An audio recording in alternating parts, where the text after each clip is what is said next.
ser um bom confeiteiro exige muito trabalho, muita dedicação, muito estudo, muita prática. Quando eu digo estudo, é desde a literatura, é ler, é pesquisar, é beber de fontes que aumentem o teu repertório. Quando a gente trabalha com chocolate, a gente tem a felicidade de poder trabalhar olhando para o estoque, a trabalhar a longo prazo, porque o chocolate ele não vence em 1 dia, 2 dias, 3 dias, né? Então poder fazer bombons, poder fazer barrinhas, né, fazer um planejamento, essa versatilidade do chocolate foi a que me engatou de verdade, assim. O chocolate está no casamento, está no aniversário do filho, está no aniversário da mãe, está no cafezinho que tu vai tomar no final de semana. Então o chocolate é alegria. Olha, o transformador busca trazer um pouquinho mais do exótico, né? Existe o tradicional, existe aquilo que sempre vai fazer sucesso, a avelã, né, a pasta de avelã, o chocolate puro, o chocolate branco com morango. Então existem os clássicos da confeitaria que nunca sairão de moda. Qual é o doce que tu não deixaria de comer pro resto da tua vida? Eu amo pudim, amo ambrosia, sagu com creme, os doces da avó.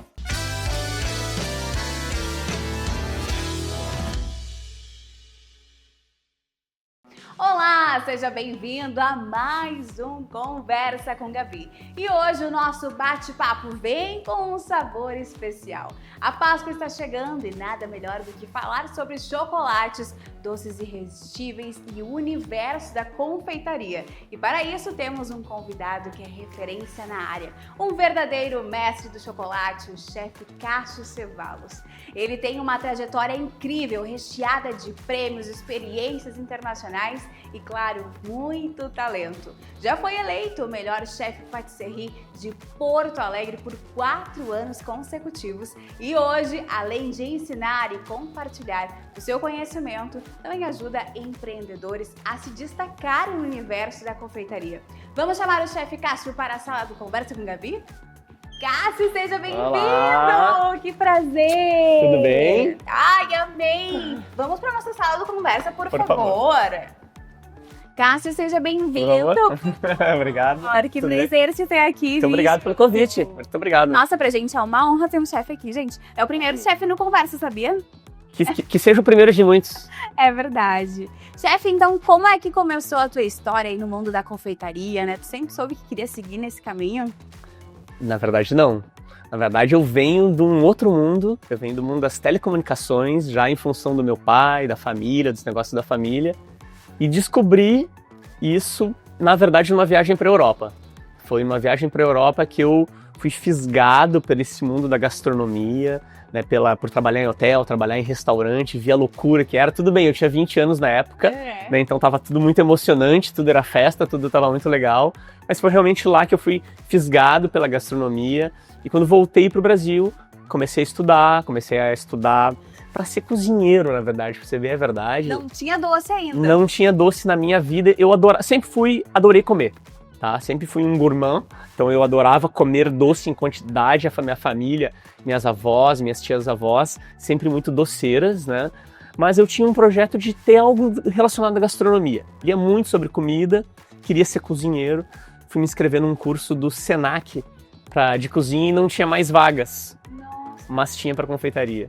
Ah, já que eu tô aqui, né? Exatamente, foi exatamente essa. Eu estava terminando a minha faculdade de administração, me formei na PUC, e aí no encerramento do curso eu vi essa oportunidade, vi que tinha esse curso de confeitaria, resolvi fazer e de lá para cá nunca mais parei. Nossa, isso faz quanto tempo? 14 anos. Então, é uma boa jornada já, né? Já deu bastante tempo, já deu para praticar bastante, né? Já deu para se especializar. Eu comecei com confeitaria, acho que é o mais natural, a gente começa a fazer doce para a família, daqui a pouco começa a atender os primeiros pedidos dos amigos. Ah, meu pai vai fazer 40 anos, faz um docinho aí. Pô, tu faz cheesecake? Faço. Ah, tu faz brownie? Faço. Então tudo eu fazia, mesmo sem ter tido experiência nenhuma, né? Eu corria atrás. Mas realmente foi em 2013, já trabalhando com confeitaria, já tendo um negócio. Eu tive uma confeitaria em Porto Alegre chamada Madame Antonieta, que ficava na zona sul de Porto Alegre. Foi uma confeitaria que deu uma impulsionada na confeitaria francesa de Porto Alegre. Ainda éramos muito carentes de algumas coisas. Eu trouxe muitas informações da Europa, muito conteúdo, e realmente a gente badalou bastante, ganhamos alguns prêmios. Foi realmente ali que eu comecei a me profissionalizar. até ser chamada por uma grande empresa chamada Barry Callebaut, é um grupo franco-belga de chocolates, na qual uma das marcas é a famosa belga Callebaut, né? Então eu sou chefe da Barry Callebaut até hoje, nos últimos 10 anos, pelo menos. Nossa, que currículo, né, gente? E Cássio, quando é que tu percebeu, então, que o chocolate, né, era a tua grande paixão aí dentro da gastronomia? Acho que muito pela versatilidade, sabe? Quando a gente trabalha com confeitaria, a gente trabalha com produtos frescos, o creme de leite, a fruta fresca, tudo isso exige com que o nosso trabalho seja feito no dia, no próximo dia, 3 dias no máximo. Então, aquele cuidado muito com o frescor, né? Quando a gente trabalha com chocolate, a gente tem a felicidade de poder trabalhar olhando para o estoque, a trabalhar a longo prazo, porque o chocolate ele não vence em 1 dia, 2 dias, 3 dias, né?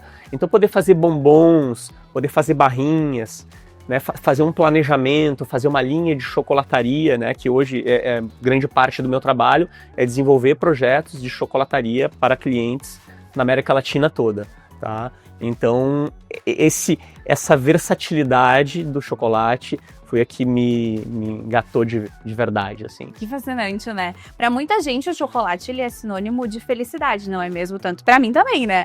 Pra ti, o que ele representa, assim, hoje na tua vida?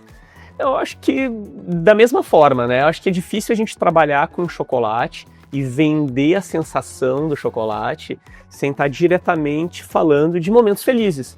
Então o chocolate está no casamento, está no aniversário do filho, está no aniversário da mãe, está no cafezinho que tu vai tomar no final de semana. Então o chocolate é alegria. Olha, nesses 14 anos de chocolataria eu nunca vi, eu não gosto de chocolate, eu não como chocolate. Posso não comer muito, porque quero cuidar da saúde, não quero muito açúcar, mas dizer que eu não gosto de chocolate é quase um pecado, né? Não pode, não pode. Então, assim, é fácil de trabalhar com chocolate, não tem muito mistério.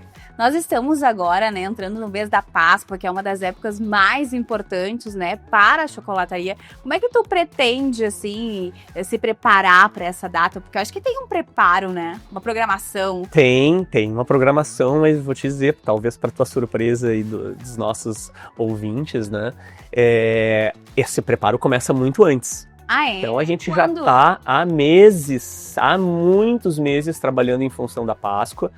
Quando eu olho pelo lado da indústria, eu tenho que começar a vender em agosto, setembro do ano passado, eu já comecei a vender chocolate. Porque eu vendo chocolate para outras grandes indústrias produzirem os seus produtos. Então se tu não te organizou com antecedência e tu quer comprar muito chocolate, agora tu já não consegue mais. Tá? Então não tem mais produto. O que tinha já está entregue nos distribuidores, nas lojas de chocolate, ou o próprio transformador, que a gente chama, o transformador é o que vai comprar para fazer o ovo de Páscoa, para fazer o bombom, para fazer o tablete, as confeitarias, as chocolatarias pela cidade, né? Então a gente começa realmente muitos meses atrás, tá? A gente já começou, a gente já está na reta final. Agora são os últimos ajustes, lançamento da linha, lançamento da coleção. O pessoal mais retardatário que deixou para a última hora ainda consegue comprar algumas coisinhas nas lojas. Então a gente dá essa orientação, esse treinamento para como preservar melhor o teu chocolate, o que está na tendência, qual que é a moda, que tipo de chocolate, que sabor, que cor, que textura, né? Então agora é a reta final. Ô Cássio, e o que faz um chocolate ser realmente de qualidade, né? Tu que entende do assunto. O que as pessoas elas devem observar na hora de comprar? Qualidade da matéria-prima, a maneira com que o chocolate ele é constituído hoje, ele tem muitas entrelinhas nesse produto, né? Então a indústria no Brasil, ela tem algumas possibilidades, inclusive, que não são permitidas na Europa e nos Estados Unidos. Por exemplo, a incorporação de outras gorduras vegetais que não são a manteiga de cacau. Então quando a gente conhece, né, a gente tem, por mais leigo que a pessoa seja, quando a gente fala de chocolate, a gente tem na memória, qual é a gordura do chocolate? É a manteiga de cacau. E tá certo. A questão é que na indústria nacional tu pode adicionar outras gorduras, tem que ter manteiga de cacau, mas tu pode adicionar algumas outras gorduras vegetais e chamar de chocolate. Existe uma legislação, um mínimo permitido, tudo bem. Não precisa desses detalhes técnicos. Mas que na Europa, nos Estados Unidos, no Japão, por exemplo, é proibido. Ou o chocolate tem 100% de manteiga de cacau, ou ele não é considerado chocolate. Então, acho que talvez o principal alerta não é problema que não seja chocolate, tá? Existe no mercado, quando tu vai, por exemplo, em posto de combustível, lojas de conveniência em geral, tu vai ali comprar um alfajor banhado, um pão de mel, um browniezinho com chocolate em cima. Muitas vezes aquilo não é chocolate. Parece chocolate, tem cor de chocolate, tem um aroma que lembra chocolate, mas ele é chamado de cobertura, porque ele é um produto que ele não tem a manteiga de cacau. Ele é feito só com essas outras gorduras vegetais. Tem seus prós, tem seus contras, ele existe porque ele é importante, ele é mais barato, ele é mais prático, ele é mais resistente à temperatura, mas se tu olhar nas entrelinhas, tu vai saber, olha, esse produto aqui tem 100% de manteiga de cacau, esse aqui não tem 100% de manteiga de cacau. Então, uma pequena análise desses ingredientes para saber, não, isso aqui é um puro chocolate, é feito com manteiga de cacau. Eu, particularmente, priorizo chocolates com maior percentual de sólidos de cacau. Tu já deve ter visto um chocolate ali 50%, 70%. O que é isso, né? Quanto maior este número, quer dizer que mais sólidos de cacau ele tem, mais da massa que dá a cor, que dá o aroma, que dá o sabor de chocolate. Aquilo ali a gente chama do líquor, né, do cacau. Quanto mais deste ingrediente, mais puro esse chocolate é, porque menos ele tem de açúcar e no caso dos amargos ele não possui leite. Claro, o brasileiro gosta muito do chocolate cremoso, do chocolate docinho, né? Então, chocolate rico em leite, chocolate que tem um pouco mais de açúcar, que tem um pouco mais de gordura. Então, gosto é gosto, não se discute, cada um vai continuar comendo do que gosta e tá tudo certo. Mas isso é o que eu observo quando vou comprar um chocolate. Cássio, falando sobre isso, a gente tem um bombom muito conhecido aqui no Brasil, né? Que até tem a ver com uma dança, né? Embalagem rosinha. E eu tava lendo esses dias o rótulo dele e tá escrito assim, aromatizado com sabor de chocolate. Entra também nessa onda de não ter a manteiga de cacau? Gente, aromatizado com chocolate é um golpe, né? Eu te confesso que eu não li essas entrelinhas, eu conheço esse bombom, faz muitos anos que eu não como. Famoso, né? Quando eu era criança era bom, tá? Mas isso já faz 40 anos, tá? Então assim, eu não sei como tá hoje, mas sim, se tu olhar na embalagem e tiver assim, escrito sabor chocolate ao leite, sabor chocolate, algo que tem sabor de chocolate, é porque não é chocolate em sua composição. E realmente, eu preciso ser bem honesto, as pessoas leigas do dia a dia que compram chocolate no supermercado não fazem a ideia que isso existe.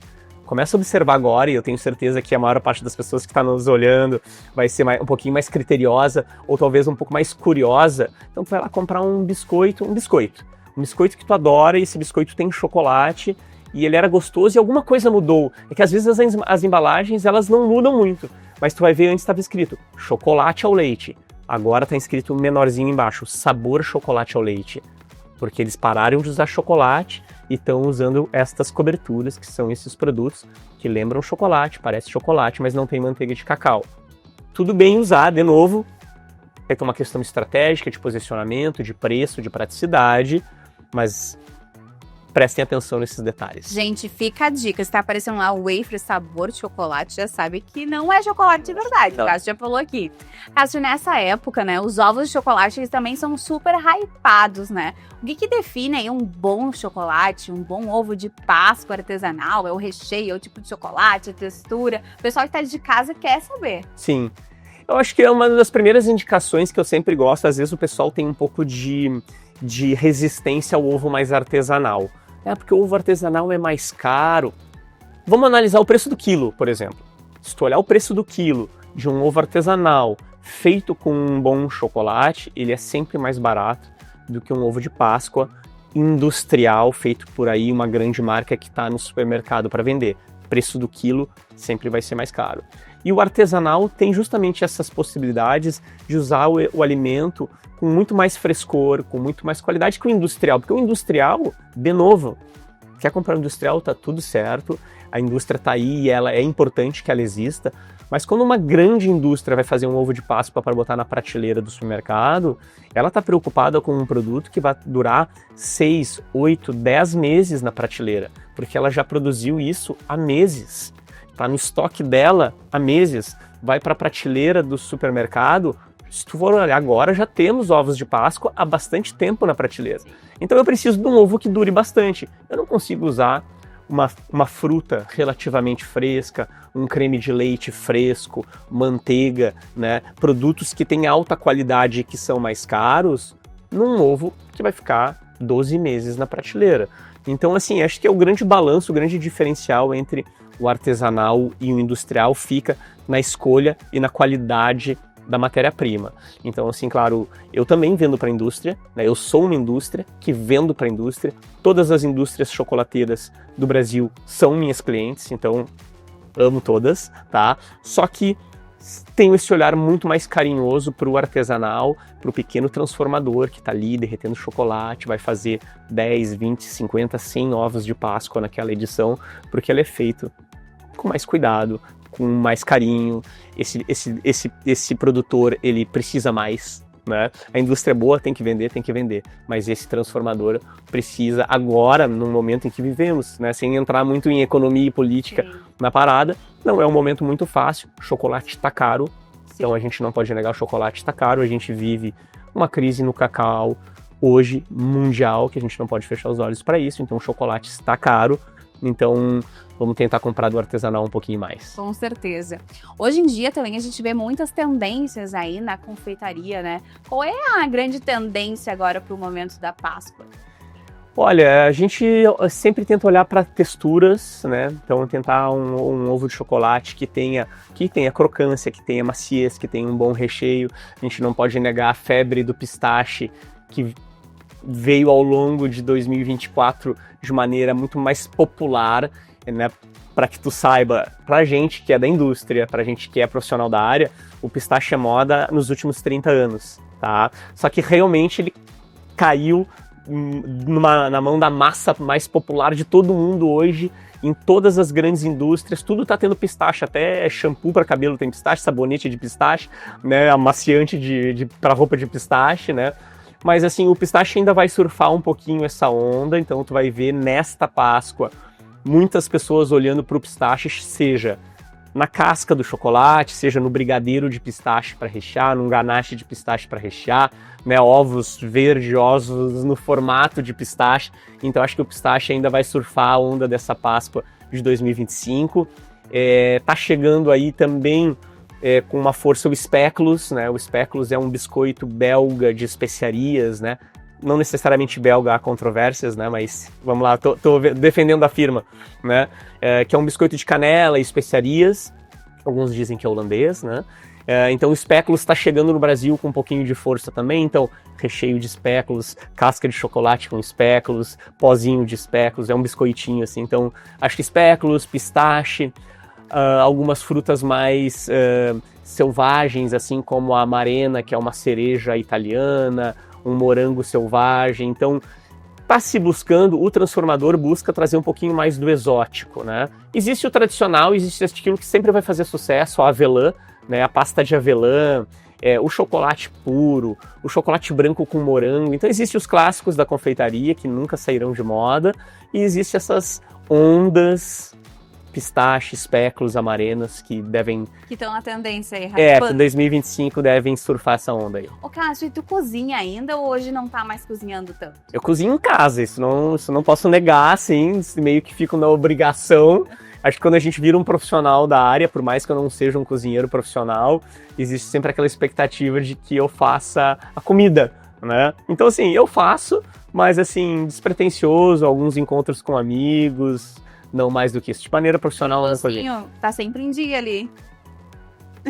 É meio dívida. O pessoal diz que é uma lenda. Eu tenho amigos que dizem que nunca provaram um doce meu, que é mentira. Não. Tá? Mas assim, é um trabalho bastante intenso, tá? É um trabalho bastante cansativo.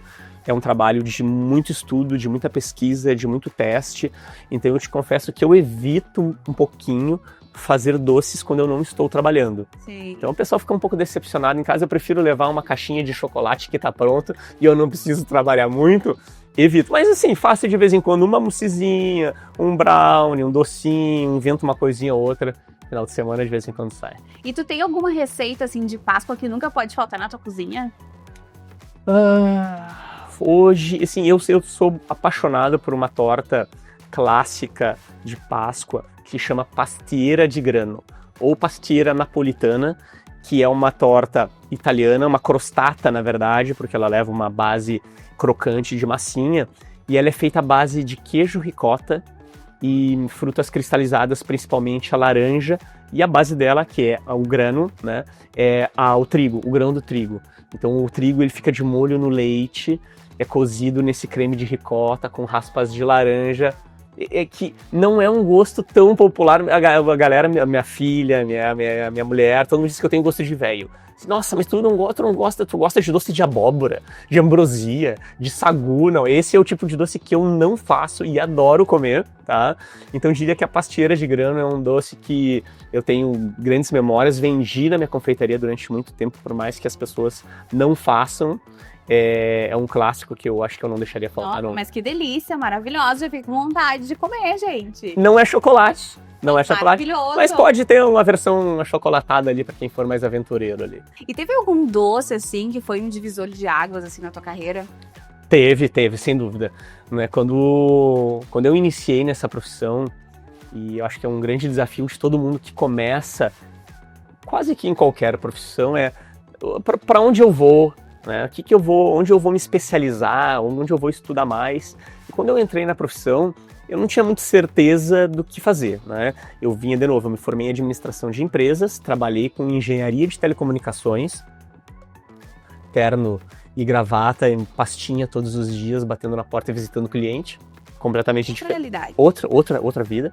Então, quando eu entrei nessa área, eu comecei a estudar o que havia uma certa carência no mercado, o que eu poderia fazer de diferente do que todo mundo estava fazendo.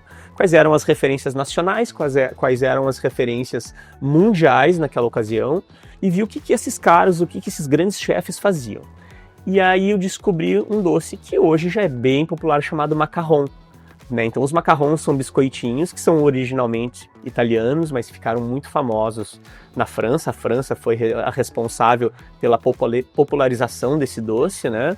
E eu comecei a olhar para o macarrão com um olhar diferente. Eu falei, olha, quem que faz macarrão aqui na época? Não tinha uma confeitaria, eram 2 pessoas que faziam de maneira por encomenda, né? Eu falei, não, esse pode ser um produto para começar. Eu comecei a estudar sobre macarrons. Me lembro até hoje que eu não tinha literatura no Brasil para isso. Eu comprei 7 livros da Amazon da França, em francês, sem ler uma palavra em francês na época. Hoje eu me viro bem, mas na época eu não entendia nada. Então era dicionário, né, tradutor do lado, e lendo o livro, e treinando e praticando até a primeira vez que eu acertei o macarrão. E o macarrão virou o meu cartão de visitas. Realmente foi com o macarrão que eu entrei nessa profissão. Eu comecei a vender muito para encomenda, para aniversários, para casamentos, para eventos. E fiquei praticamente um ano só vendendo para eventos, até que eu abri a minha confeitaria e virou a minha estrela. Assim. Eu realmente vendi centenas de milhares de macarrons, centenas de milhares, assim. E é uma receita bem difícil, né? A massa tem todo ali um preparo que não é fácil, muita gente erra, né? É muito curioso, porque é uma receita com pouquíssimos ingredientes. Basicamente, tu tem a clara do ovo, o açúcar, a farinha de amêndoas e deu. Então, assim, tem algumas variações de 3 ou 4 ingredientes, mas não passa disso. Tá? Dependendo do tipo do merengue que tu escolhe fazer, tu vai ter água ou não vai ter água, tá? Mas basicamente são esses os ingredientes, e ainda assim todo um cuidado com o forno, com o manuseio da massa para não... Se tu mexer muito, desanda, fica mole. Se tu mexer pouco, fica grosseiro e duro. O tempo de forno, o descanso. Então ele é cheio dos truquezinhos, realmente. Ele é uma dor na vida de muitos confeiteiros, mas ele para mim é um item obrigatório em qualquer confeitaria. Muitas pessoas elas sonham também em empreender no ramo da confeitaria, né? Que conselho tu daria para quem está começando aí nessa profissão? Ser um bom confeiteiro exige muito trabalho, muita dedicação, muito estudo, muita prática. Quando eu digo estudo, é desde a literatura, é ler, é pesquisar, é beber de fontes que aumentem o teu repertório, que não é só livro de receita, não é pegar livro de receita, não é isso que eu estou falando, é cultura geral, é visitar museus, é visitar exposição de artes, é ler sobre os mais diversos conteúdos para ampliar a tua visão, primeiro como ser humano e segundo como profissional. Então o estudo ele é base fundamental, leitura, estudo e sem dúvida nenhuma a prática, né? Então, assim, saibam que não é fácil, é cansativo. Ser um profissional de confeitaria é 12 horas de pé por dia, 12, 14, 16, dependendo se tu for para a área de hotelaria, meu amigo. Tu não tem sábado, tu não tem domingo, tu não tem feriado. O profissional de gastronomia trabalha para os outros se divertirem. Tu não tá ali na festa, tu tá ali trabalhando. Então, sábados, domingos, feriados, Natal, Ano Novo, tu vai trabalhar para proporcionar, né, a alegria dos convidados. Cássio, a gente está infelizmente chegando assim pro final da nossa entrevista, né? E eu quero saber onde é que as pessoas podem te encontrar, saber mais do teu trabalho, acompanhar aí, né, os teus momentos com chocolate.